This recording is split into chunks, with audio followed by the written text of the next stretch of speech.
Dáil sittings. But I think, in fairness, after the first Dáil sitting, which was slightly controversial when the government tried not to have it, I think they realised that there was merit in it and that there were issues of public importance being teased out. Like, for example, the whole issue regarding nursing homes was brought into the public domain for the first time. Obviously, on the 10th of March, the Chief Medical Officer advised that nursing homes restrictions weren't necessary. We now know that more than half the deaths that took place were in nursing homes, and nursing homes had been seeking meetings with the Minister for Health because they felt that they weren't able to adequately access testing and that they weren't able to access PPE for their staff. I think it's important that is the only way that that issue was tackled, was ultimately to bring it into the public domain.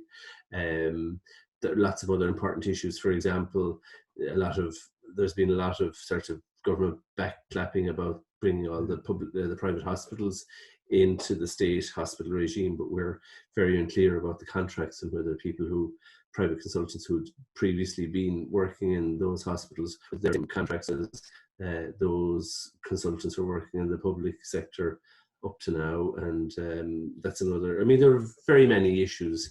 The whole confusion regarding the regulations, whether there were regulations in place, whether there weren't, whether it was all just working on recommendations, and after the regulations came into place, what exactly they meant. All of that I think is very important, and I do think it's important to have Dáil sittings. Just on the topic of nursing homes, Michael, ex-Clare TD, Dr. Michael Harty would have said that they were neglected.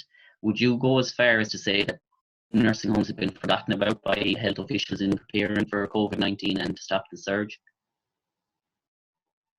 I think I'd go further than to say they were forgotten about, because they were clearly considered and a decision was made that they didn't require restrictions. Now, that's a medical decision. I'm not a doctor, but that is the decision that the Chief Medical Officer, the Chief Medical Officer at the start of March predicted that this was a pandemic that wouldn't really affect Ireland and that there'd be couple of isolated cases that the system would easily deal with.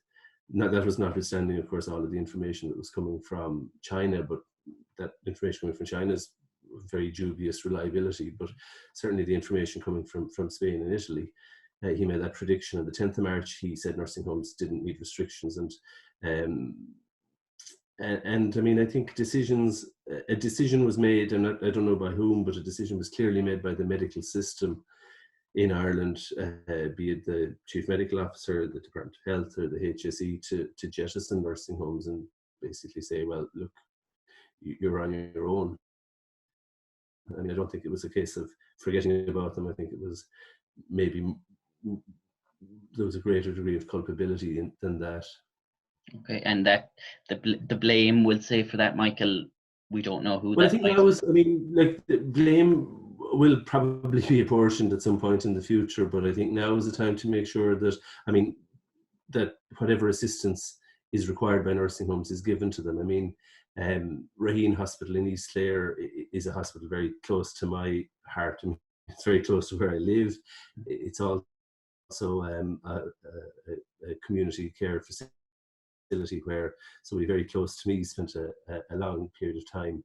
And they've managed to keep COVID-19 out of that up to now, which is, I think, a huge credit to the people there.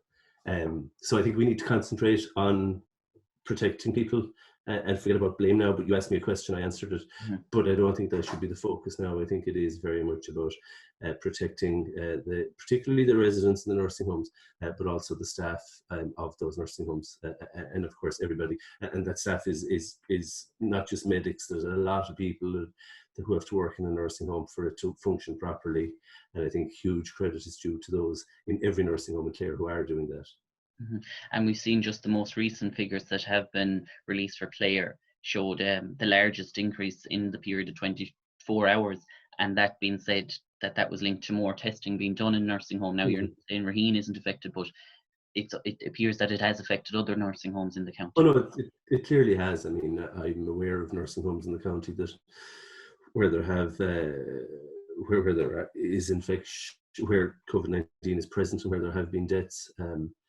That's very clearly the case. But I think that was always going to be the case from the information which was coming from Italy and Spain. I mean, that it's a virus which, sort of unlike the Spanish flu pandemic, which was far more serious in terms of the numbers that it affected in 1917 and 18. But unlike the Spanish flu, which seemed to most affect young, fit people, COVID-19 most affects the elderly in particular, and people with underlying